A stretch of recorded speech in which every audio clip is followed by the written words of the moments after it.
नमस्कार दोस्तों, स्वागत है मेरे YouTube channel the competitive view में। आज बहुत दिनों के अंतराल के पश्चात आप लोग सामने एक नया वीडियो लेके आया हूँ।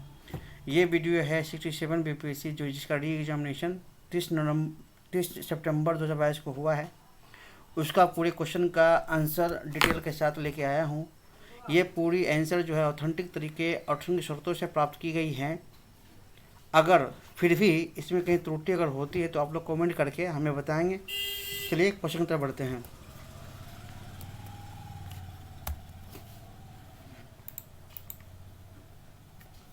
क्वेश्चन है, रोमन साम्राज्य से व्यापारिक संबंध किसने स्थापित की? तो ऑप्शन इसके देख रहे हैं, चेरा, पश्चिमी शक, बकाटक और कुषाण। और उपयुक्त में से कोई नहीं, उपयुक्त में से एक से अधिक। तो आप जैसा कि आप जानते हैं कि ऑप्शन ई बीपीएससी परीक्षाओं में बहुत मायने रखते हैं, क्योंकि ऑप्शन ई में इसमें आंसर कोई नहीं भी हो सकता है और एक से ज़्यादा वाला अगर आंसर होता है तो भी इस पार्ट को ऑप्शन ई में ही रखते हैं। तो चलिए बात करते हैं। तो इसके आंसर होंगे ऑप्शन ई। ऑप्शन ई होंगे क्योंकि अगस्टक के समय से रोमन साम्राज्य के द्वारा क्षेत्र में लाए गए स्थिरता से व्यापार का विस्तार किया गया था। यानी कि अगस्टक ने ही रोमन साम्राज्य में सबसे पहले व्यापारिक संबंध स्थापित किए थे। और ये चारों ऑप्शन गलत हो गए। अगला क्वेश्चन है कि मुस्लिम शासक जिसका साम्राज्य दार उल इस्लाम का एक भाग माना जाता था वो कौन था? तो ऑप्शन है रजिया, इल्तुतमिश, नासिर उद्दीन बलबन। इसके आंसर हो जाएंगे ऑप्शन बी, इल्तुतमिश। आइए इसके बारे में बात करें कि शमसुद्दीन इल्तुतमिश दिल्ली सल्तनत में शम्मी वंश का एक प्रमुख शासक था। तुर्की राज संस्थापक कुतुब उद दीन ऐबक के बाद वह उन शासकों में से था जिससे दिल्ली सल्तनत की नींव मजबूत हुई थी और वह ऐबक का दामाद भी था। अगला क्वेश्चन पढ़ते हैं। अगला क्वेश्चन है, इनमें से किसने खलीफा की शक्ति का विरोध किया था? तो ऑप्शन है अलाउद्दीन खिलजी, मोहम्मद बिन तुगलक, बलबन और इल्तुतमिश। तो इसके आंसर हो जाएंगे अलाउद्दीन खिलजी। इसके बारे में अगर बात करें कि अलाउद्दीन खिलजी एक साम्राज्यवादी शासक था। इसने सिकंदर द्वितीय की उपाधि धारण की थी। अलाउद्दीन खिलजी ने खलीफा की सत्ता को अस्वीकार कर दिया था, इसलिए कहा जाता है अलाउद्दीन खिलजी ने खलीफा का विरोध किया था। अगला क्वेश्चन है कि तुगरिल खान ने किसके शासनकाल के दौरान विद्रोह किया था? ऑप्शन है अलाउद्दीन खिलजी, फिरोज तुगलक, खिचर खां, बलबन। इसके आंसर होंगे ऑप्शन, इसके ऑप्शन हो जाएंगे आपके बलबन। बलबन के शासनकाल में ही तुगरिल खान ने इसका विरोध किया था। आज इसके बारे में बात करते हैं कि तुगरिल खान एक तुर्की अमीर था जिसे सुल्तान गयासुद्दीन बलबन ने बंगाल का सूबेदार नियुक्त किया था। लेकिन तुगरिल खान ने कुछ समय बाद में ही 1278 ईस्वी में सुल्तान के विरुद्ध विद्रोह चालू कर दिया था। चूँकि इसके ऑप्शन में डी होगा, ऑप्शन में टिक नहीं लगा हुआ है, तो आप लोग जान लें इसका ऑप्शन डी होगा। अगला क्वेश्चन है कि सर्वप्रथम किस मुगल शासक ने ब्रिटिश के विरुद्ध संघर्ष किया था? ऑप्शन है औरंगजेब, शाहजहां, बहादुर शाह जफर, जहांगीर। तो इसके ऑप्शन में अगर देखें तो औरंगजेब ने भी विद्रोह किया था, बहादुर शाह जफर ने भी विद्रोह किया था। तो कुल मिलाकर इसके ऑप्शन के जो आंसर हैं वह एक से अधिक आ रहे हैं। और जैसा कि आपको पता है जब ऑप्शन एक से अधिक आ जाते हैं तो ऑप्शन ई इसका आंसर हो जाता है। तो ऑप्शन ई इसके आंसर हो जाएंगे। अगला क्वेश्चन है कि निम्न में से कौन से सामाजिक सुधार विलियम बेंटिक ने किए थे? ऑप्शन है सती प्रथा का उन्मूलन, दास प्रथा का उन्मूलन, धर्म परिवर्तन के कारण, अयोग्यता के प्रावधान को हटाना, ठगों के संगठित गिरोह का दमन। तो जैसा कि आपको पता है कि सामाजिक सुधार के लिए विलियम बेंटिक को जाना जाता है। इन्होंने सती प्रथा का और ठगों का और दासों का उन्मूलन किया था। इसका ऑप्शन हो जाएंगे एक सती प्रथा, दो दास और इसका हो जाएगा चार, यानी कि ठगों, एक, दो और चार। एक, दो, चार का ऑप्शन हो जाएगा बी। इसके आंसर हो जाएंगे बी। इसके बारे में जानते हैं कि विलियम बेंटिक सामाजिक सुधार, नरबलिपूर्वक भारत के कुछ भागों में देवताओं को प्रसन्न करने के लिए मानव बलि देने का प्रचलन था। और दूसरी बात करें दासों की स्थिति के सुधार में, तो 1833 में इन्होंने दासों की स्थिति का सुधार किया था।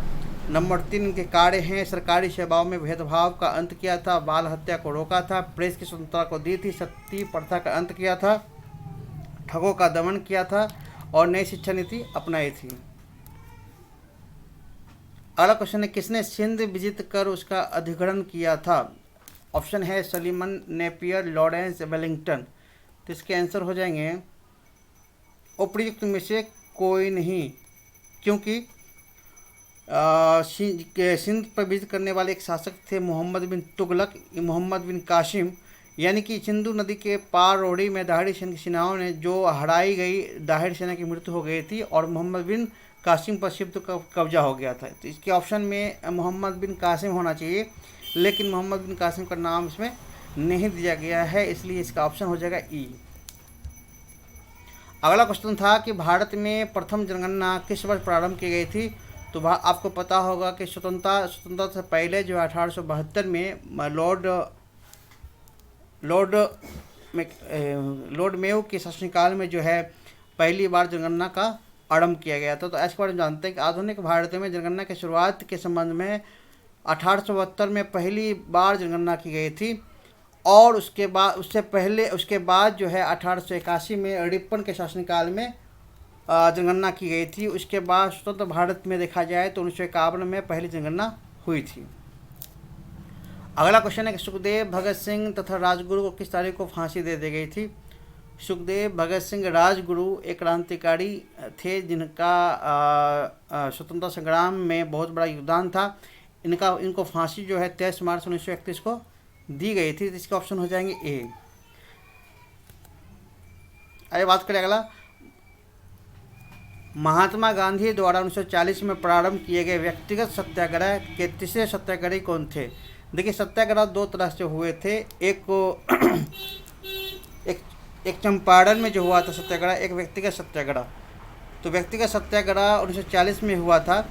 तो इसके तीसरे सत्याग्रही थे जवाहरलाल नेहरू। तो बाकी दो कौन थे उसके बारे में भी बात करते हैं।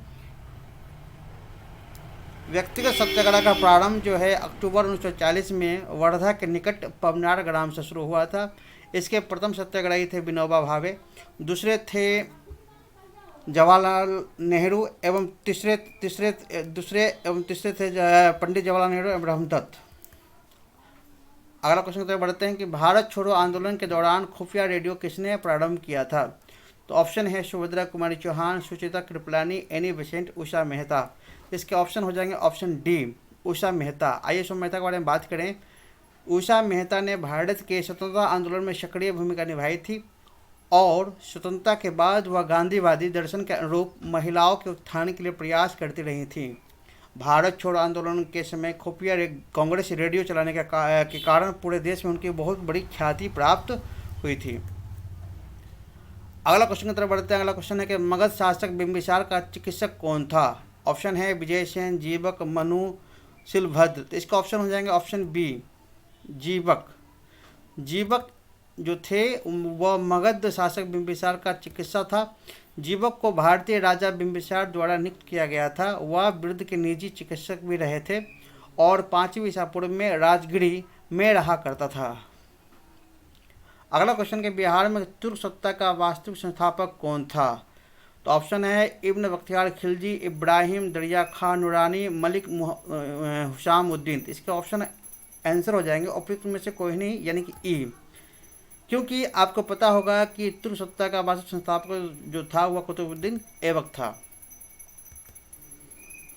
अगला क्वेश्चन है कि बिहार के प्रथम भारतीय गवर्नर कौन थे? ऑप्शन है बिहार के प्रथम भारतीय गवर्नर कौन थे? तो ऑप्शन है डॉक्टर श्री कृष्ण सिंह, ब्रजकिशोर प्रसाद, बीपी मंडल, सत्येंद्र प्रसाद सिन्हा और ऑप्शन ई।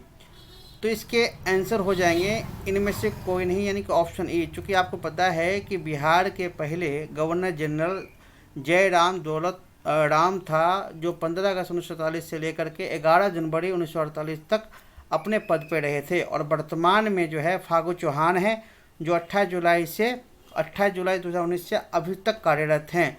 और इसके बीच में आप वीडियो स्क्रीन पर देख रहे होंगे कि इतनी लंबी नाम लिखी गई हैं जो कि हमारे राज्यपाल रह चुके हैं। तो आप चाहे तो स्क्रीनशॉट लेकर के इसे याद कर सकते हैं। संताल विद्रोह के नेता कौन थे? ऑप्शन है सिद्धू एवं कान्हू, गौड़छिनी भगत एवं केशव चंद्र राय, शंभुनाथ पाल, कोड़ा मलाया, जाड़ा भगत एवं बलराम भगत। इसके ऑप्शन हो जाएंगे, आंसर हो जाएंगे आपके ए। यानी सिद्धू एवं कान्हू। आइए बात करें इसके बारे में कि 1855-56 में संताल विद्रोह का नेतृत्व करने वाले दो भाइयों सिद्धू और कान्हू ने अंग्रेजों के दांत तले उंगली दबा दिए थे। इन्होंने बहुत बड़े पैमाने पर विद्रोह किया था। जालियांवाला कांड भी छोटा पड़ जाता है इस विद्रोह में। अंग्रेजों ने लगभग 30,000 संतालियों को गोली से भून डाला था। ये भी जानकारी बहुत ही महत्वपूर्ण है। बिहार का चौड़ी विद्रोह किस वर्ष हुआ था? तो इसका ऑप्शन है 1842, 1798, 1784, 1832। तो इसका ऑप्शन ई हो जाएंगे। चूँकि इस चारों ऑप्शनों में से ये चौड़ी विद्रोह का जिक्र नहीं आता है। तो आपको बता दें कि 1663 ईस्वी में जो है वह इसका चौड़ी विद्रोह का हुआ था। अगला क्वेश्चन है किस वर्ष उड़ीसा को बिहार से पृथक किया गया? तो ऑप्शन 1936, 1956, 2000, 1912। तो आपको पता होगा कि बिहार और उड़ीसा जो है 1936 में अलग हुए थे। लगभग 6वीं शताब्दी ईसा पूर्व में बिहार के शासकों का चयन जनता के प्रतिनिधियों द्वारा किया गया तथा 1936 में बिहार से उड़ीसा अलग हो गया। प्रथम बौद्ध महासभा कहाँ आयोजित हुई थी? ऑप्शन है राजगिरी, अमरावती, कनगनहल्ली और पाटलिपुत्र। इसके ऑप्शन हो जाएंगे, आंसर हो जाएंगे राजगिरी। प्रथम बौद्ध संगति का आयोजन जो है 483 ईसा पूर्व में राजगिरी में हुआ था और इसके बारे में डिटेल आप पढ़ सकते हैं। आगे बढ़ते हैं, तो वीडियो बहुत लंबी हो जाएगी। चलिए आगे बढ़ते हैं। किस गुप्त शासक ने अपने बड़े भाई की हत्या कर सत्ता प्राप्त की थी? ऑप्शन है समुद्रगुप्त, चंद्रगुप्त द्वितीय, स्कंदगुप्त और श्रीगुप्त। इसके आंसर हो जाएंगे ऑप्शन बी, चंद्रगुप्त द्वितीय। चंद्रगुप्त द्वितीय अपने बड़े भाई रामगुप्त को मार करके और उनकी पत्नी से विवाह करके सत्ता पर बैठा था। अगला क्वेश्चन है कि वर्धन राजवंश की स्थापना किसने किया था? ऑप्शन है राजवर्धन, आदित्यवर्धन, प्रभाकर वर्धन, पुष्यभूति। तो इसके आंसर हो जाएगा ऑप्शन डी। और पुष्यभूति ने वर्धन वंश की स्थापना किया था। राजवर्धन उनकी पुत्री का नाम था, प्रभाकर वर्धन उनके पुत्र थे। तो इस तरह ऑप्शन हो जाएगा डी। पुष्यभूति वंश ने मूल रूप से अपनी राजधानी थानेश्वर यानी कि के आसपास एक छोटे क्षेत्र में बनाया था और इसके संस्थापक जो थे वो पुष्यभूति थे। अगला क्वेश्चन है कि चार गैसों सागर एक हिस्सा है आर्कटिक महासागर का, उत्तरी अटलांटिक महासागर का, दक्षिणी अटलांटिक महासागर का, हिंद महासागर का। इसके ऑप्शन हो जाएंगे ऑप्शन बी यानी कि उत्तरी अटलांटिक महासागर का। ये सार्गोसो सागर का हिस्सा देख रहे हैं आप। सार्गोसो सागर जो है उत्तरी अटलांटिक महासागर का एक हिस्सा है जो उत्तरी अक्षांश से पश्चिमी देशांतर के मध्य चारों ओर प्रभावित होने वाली जल धाराओं के मध्य स्थित शांत एवं स्थिर जल के क्षेत्र होते हैं। अगला क्वेश्चन है कि भारत और चीन के बीच सीमा रेखा को क्या कहते हैं? ऑप्शन है रेड क्लिफ, इंदिरा पॉइंट, डोरंट रेखा, मैकमोहन। तो आपको पता होंगे, बहुत ही इजी क्वेश्चन हैं। ऑप्शन डी मैकमोहन रेखा। मैकमोहन रेखा जो है भारत और चीन के बीच में खींची गई एक लाइन है। मैकमोहन रेखा भारत और चीन के बीच स्पष्ट सीमा रेखा का निर्धारण करती है। इस रेखा का निर्धारण तत्कालीन ब्रिटिश भारत सरकार में विदेश सचिव रहे सर हेनरी मैकमोहन ने किया था। इस रेखा की लंबाई लगभग 890 किलोमीटर है। अगला क्वेश्चन है कि राजस्थान में बहुत कम वर्षा होती है, इसके क्या कारण हो सकते हैं?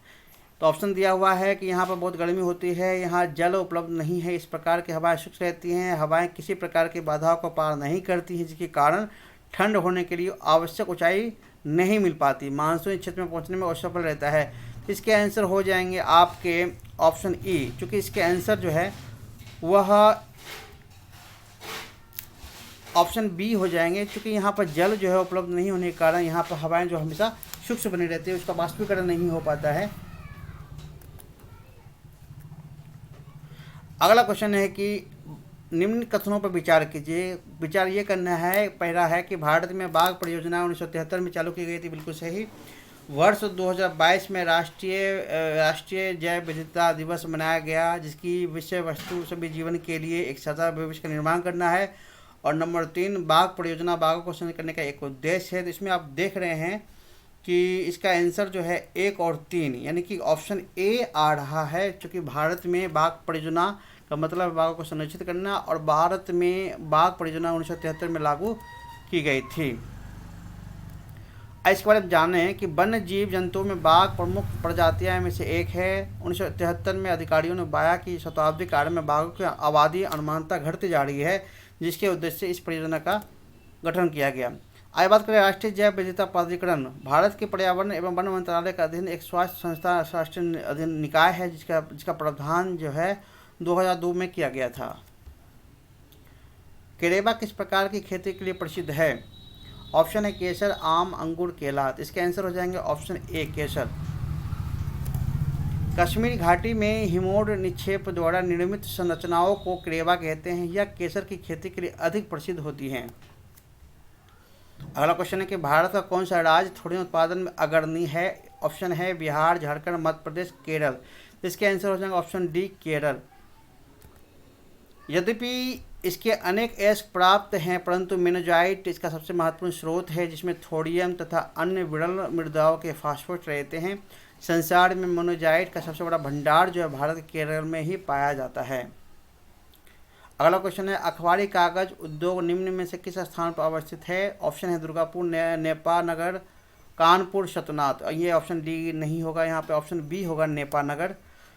नेपानगर में इसका स्थापित है। 1947 में शुरू हुआ यह कारखाना 1959 में केंद्र सरकार का उपक्रम बन गया जो नेपानगर के आसपास में यहाँ पे कारखाना स्थापित की गई हैं। अगला क्वेश्चन है भारत में प्रथम कोयला खान कहाँ खोदी गई? ऑप्शन है रानीगंज, धनबाद, आसनसोल, झड़िया। इसका ऑप्शन हो जाएंगे ए रानीगंज। भारत में कोयले के खनन का इतिहास बहुत पुराना है। ब्रिटिश ईस्ट इंडिया कंपनी ने 1774 में दामोदर नदी के पश्चिमी किनारे पर रानीगंज में कोयले का वाणिज्यिक खनन आरंभ किया था। अगला क्वेश्चन है भारत की जनगणना 2011 के अनुसार सबसे अधिक अनुसूचित जनजाति कौन है? ऑप्शन है कोल, भील, गोंड, संथाल। इसके आंसर हो जाएंगे ऑप्शन बी भील। सही उत्तर भील होगा क्योंकि आबादी का 37.7% है। गोंड दूसरी सबसे बड़ी जनजातियों में से आता है। अगला क्वेश्चन है बिहार राज्य का कुल भौगोलिक क्षेत्रफल कितना है? तो इसके ऑप्शन हो जाएंगे ऑप्शन बी 94,163 वर्ग किलोमीटर। राज्य का कुल क्षेत्रफल 94,163 वर्ग किलोमीटर है जिसमें कि 92,257.51 वर्ग किलोमीटर ग्रामीण क्षेत्र है। और 2011 की जनगणना के अनुसार बात करें कि बिहार की जनसंख्या 1,04,499,452 है लगभग। बिहार की जनसंख्या जो है वो आंकड़ों में आप देख सकते हैं 10,40,99,452 है जो झारखंड से अलग होने के बाद यह प्राप्त हुआ है। अगला क्वेश्चन की तरफ बढ़ते हैं। बिहार का शोक किस नदी को कहा जाता है? तो गंगा, कोसी, सोन, घाघरा। इसका ऑप्शन हो जाएगा बी कोसी को बिहार का शोक कहा जाता है। कोसी नदी यानी कोसी नदी नेपाल में हिमालय से निकलती है और बिहार में भीमनगर के रास्ते से भारत में प्रवेश कर जाती हैं। इसमें आने वाली बाढ़ से बिहार में बहुत तबाही होती रहती हैं जिसके कारण बिहार पीछे रहता है। बिहार के जिले में तिलहाड़ कुंड जलप्रपात अवस्थित है। ऑप्शन है नवादा, कैमूर, रोहतास, सासाराम। तो इसका ऑप्शन हो जाएंगे ऑप्शन बी कैमूर। तिलहड़ कुंड अथवा तिलहड़ जलप्रपात बिहार के कैमूर जिले में भभुआ अंधोड़ा मार्ग पर स्थित है। यह प्रपात दुर्गावती नदी के उद्गम के पास रोहतास पठार में अवस्थित है। एशिया की सबसे बड़ी ताज़ा जल वाली गोखुर झील बिहार में कौन सी है? तो कनवार झील, अनुपम झील, कुशेश्वर झील और घोघा झील। तो इसके आंसर हो जाएंगे ऑप्शन ई हो जाएंगे।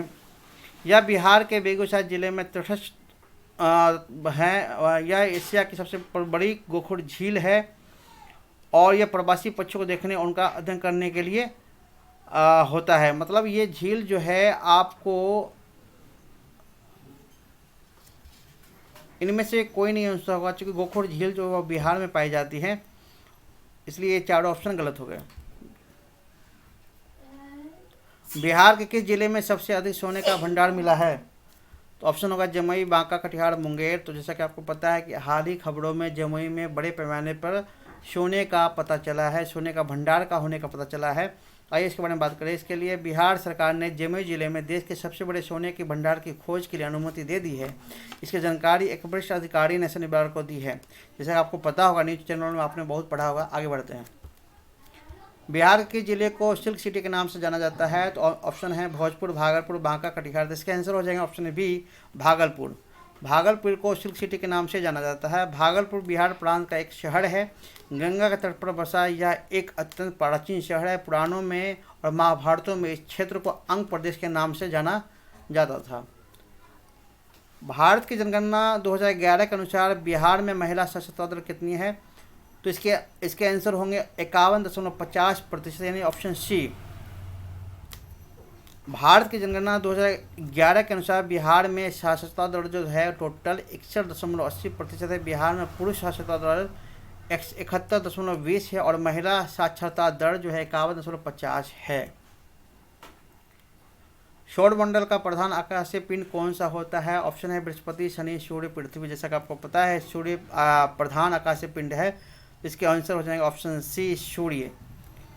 सूर्य हमारे मंडल का सबसे बड़ा पिंड है जिसमें हमारे पूरे सौरमंडल का द्रव्यमान निहित होता है। पृथ्वी के आंतरिक परत निफे के निर्माण में किन तत्वों का प्रचुरता होती है? तो ऑप्शन हो गया निफे को अगर दो भागों में बांटे तो Ne+Fe, यानी कि निकेल और Fe मतलब फेरम, निकेल और फेरम, यानी कि ऑप्शन सी इसके आंसर हो जाएंगे। भूगोल में पृथ्वी की सबसे निचली आंतरिक परत का स्वेस ने इसकी खनिजीय संरचना के आधार पर इसे निफे, निकेल प्लस फेरम नामांकन किया गया। आपको बता दें इस परत में लोहे की उपस्थिति से पता चलता है कि पृथ्वी के क्रोड में चुंबकीय शक्ति भी है। बहुत ही फटाफट बोला जा रहा है क्योंकि वीडियो बहुत लंबी हो जाएगी, क्वेश्चन बहुत सारे हैं। इस वीडियो में मैंने 60 क्वेश्चन ही लिया है, कारण क्योंकि वीडियो बहुत लंबी हो जाएगी। और सेकंड साइड से बाकी जो क्वेश्चन है 150 क्वेश्चन वो नेक्स्ट पार्ट में लाया जाएगा, जो कि कल संडे को 10 बजे दिन तक आएगी। चलिए क्वेश्चन पर बढ़ते हैं।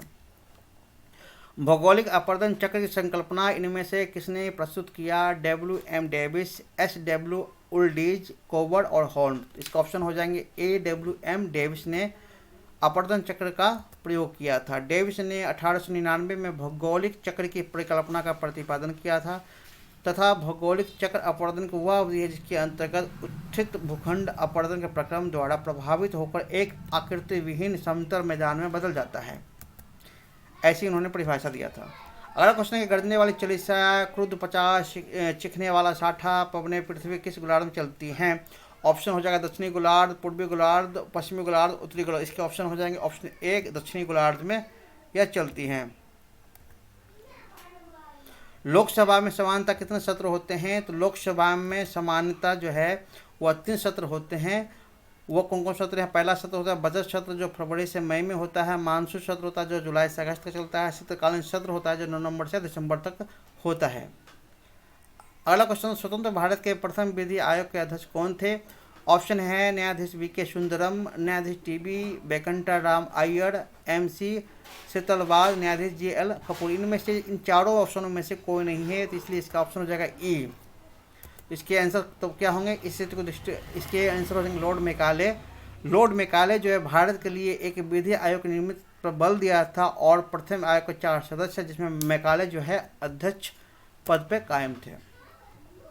भारत में यदि एक राज्य एक चुनाव लागू किया जाए तो भारतीय संविधान के किस अनुच्छेद में संशोधन की आवश्यकता होगी? तो आपको पता होगा कि भारतीय चुनाव जो है 243 के अंतर्गत आता है। इसी का अनुच्छेद 246 में इस बात का चर्चा किया गया है। तो अनुच्छेद 246 के 1 में संसद के पास संघ सूची 7वीं सूची में पर किसी भी वस्तु के संबंध में कानून बनाने का अधिकार होता है। तो 246 में कानून बनाने का अधिकार होता है, जिसके तहत जो है एक राज्य एक चुनाव का कानून पास हो सकता है। किस राज्य में पंचायत व्यवस्था नहीं है? ऑप्शन है मिजोरम, मेघालय, केरल, नागालैंड। तो जैसा कि आप देख रहे हैं कि मिजोरम में भी नहीं है, मेघालय में भी नहीं है, नागालैंड में नहीं है, केरल में सिर्फ है। यानी कि इसके ऑप्शन जो हैं 3 ऑप्शन गलत हैं, यानी कि एक से ज़्यादा हो गया। तो जब एक से ज़्यादा गलत या सही होता है तो इसके ऑप्शन ई हो जाएंगे। तो इस तरह इसके ऑप्शन ई हो गए। वर्ष 1993 में 73वें व 74वें संविधान संशोधन के माध्यम से भारत में त्रिस्तरीय पंचायती राज व्यवस्था लागू की गई थी, जैसा कि आपको पता होगा। और पंचायती समिति मध्यवर्ती स्तर पर, जिला परिषद जिला स्तर पर शामिल होता है। ये तमाम चीज़ें पार्ट बाय पार्ट बांटी गई हैं, इसे आप पढ़ लें। आगे बढ़ते हैं। प्रत्येक राज्य में लोकसभा की सीटों का निर्धारण परिसीमन आयोग द्वारा किया जाता है। इस परिसीमन को किस वर्ष तक रोका गया है? आपको पता होगा कि लोकसभा के सदस्यों की संख्या जो है वह अभी तक नहीं बढ़ी है, यह 2026 तक इसे रोक कर रखा गया है। तो इसके आंसर हो जाएंगे ऑप्शन बी, 2026 के बाद जो है इस पर चर्चाएं होंगी। अगला क्वेश्चन है, सर्वोच्च न्यायालय एक है। ऑप्शन है मानवाधिकार का संरक्षक, संविधान का अंतिम विवेचक, सिविल न्यायालय और संघीय न्यायालय। तो आपको पता होगा कि संविधान सर्वोच्च न्यायालय जो हुआ संविधान का अंतिम विवेचक होता है, संविधान का रक्षक होता है। तो इस तरह इसका आंसर हो जाएंगे ऑप्शन बी। अगला क्वेश्चन है, पंचायतों की वित्तीय स्थिति की समीक्षा के लिए राज्य सरकार प्रत्येक 5 वर्षों में क्या गठित करती है? तो राज्य सरकार जो है प्रत्येक 5 वर्षों में वित्त आयोग का गठन करती है। इस तरह इसका ऑप्शन हो जाएगा डी, पंचायतों के लिए पर्याप्त वित्तीय संस्थान सुनिश्चित करने के लिए केंद्रीय अधिनियम में राज्य वित्त आयोग का गठन करने की व्यवस्था की गई है। तो इस तरह राज्य सरकार जो है पंचायतों के वित्तीय अवस्था को आकलन करने के लिए वित्त आयोग का गठन करती है। सामुदायिक विकास का उद्देश्य क्या होता है? ऑप्शन है मानव पूंजी का निर्माण, पर्यावरण संरक्षण, समृद्ध जीवन, आर्थिक विकास। तो देखा जाए तो मानव पूंजी का निर्माण, समृद्ध जीवन, आर्थिक विकास, ये तीनों उपयुक्त आंसर आ रहे हैं। तो जैसा कि हमने बताया कि जब आंसर एक से अधिक हो जाए तो उसके ऑप्शन हो जाएंगे ई। सामुदायिक विकास व्यक्तियों और लोगों के समूह को उन कौशलों को सशक्त बनाने का प्रयास करता है जिनकी उन्हें अपने समुदाय में परिवर्तन को प्रभावित करने की आवश्यकता होती है। ये कौशल अक्सर एक समान एजेंडा के लिए काम करने वाले सामाजिक समूह के गठन के माध्यम से बनाए जाते हैं। 2022 के भारत के 16वें उपराष्ट्रपति चुनाव के लिए निर्वाचक मंडल में कितने सदस्य हैं? तो इसके ऑप्शन हो जाएंगे ए, आंसर हो जाएंगे इसके ए, 788। अगला क्वेश्चन तरफ बढ़ते हैं कि भारत का राष्ट्रपति कितनी बार पुनः चुनाव के लिए पात्र होता है? 2 बार, 3 बार, कितनी भी बार? 1 बार। जैसा कि आपको पता है कि भारत का राष्ट्रपति जो है अन्य देशों की अपेक्षा भारत देश में राष्ट्रपति एक व्यक्ति जो है कई बार चुना जा सकता है, कई बार चुनाव में भाग ले सकता है। इसके लिए कोई प्रतिबद्धता या कोई बंदिशें नहीं हैं। तो इस तरह इसका आंसर हो जाएंगे ऑप्शन सी।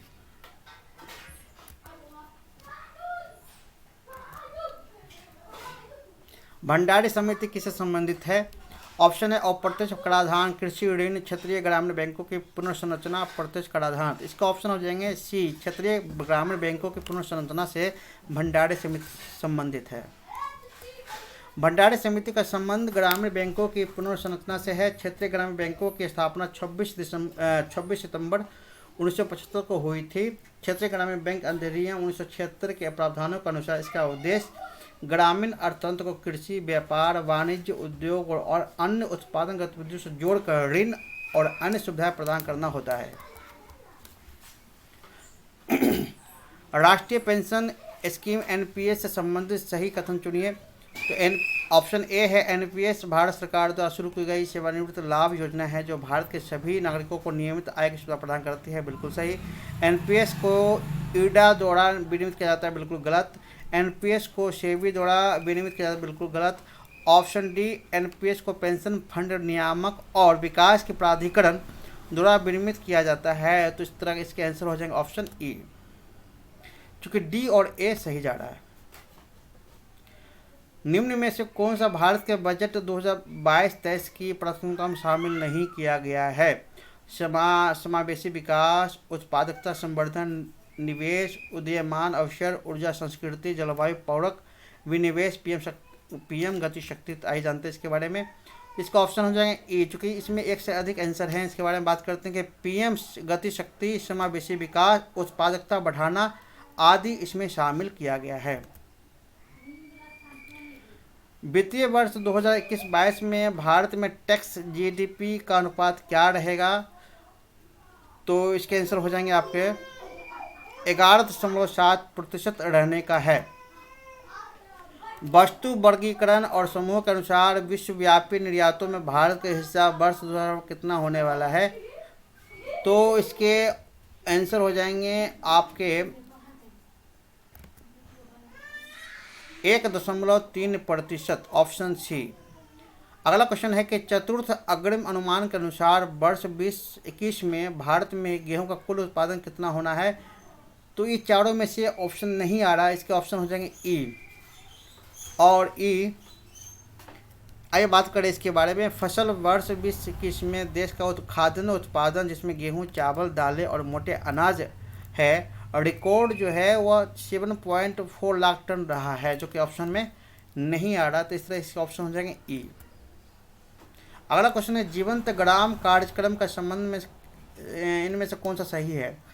तो ऑप्शन है, यह भारत के महाराष्ट्र राज्य के लिए है, इसकी शुरुआत 2017 में हुई थी, या उत्तरी सीमा पर सीमावर्ती गांवों के विकास के लिए है, या बिहार में सड़क संपर्क के विकास के लिए है। तो ये 3 ऑप्शन ए, बी और डी गलत है। इसके सही आंसर है ऑप्शन सी, या उत्तरी सीमा पर सीमावर्ती गांवों के विकास के लिए खास करके इस कार्यक्रम को लाया गया।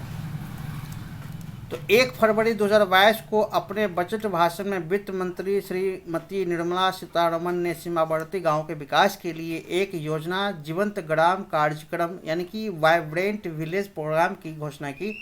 यह योजना भारत में वर्ष 1993-94 में शुरू केंद्र प्रायोजित योजना सीमा क्षेत्र विकास का एक कार्यक्रम है।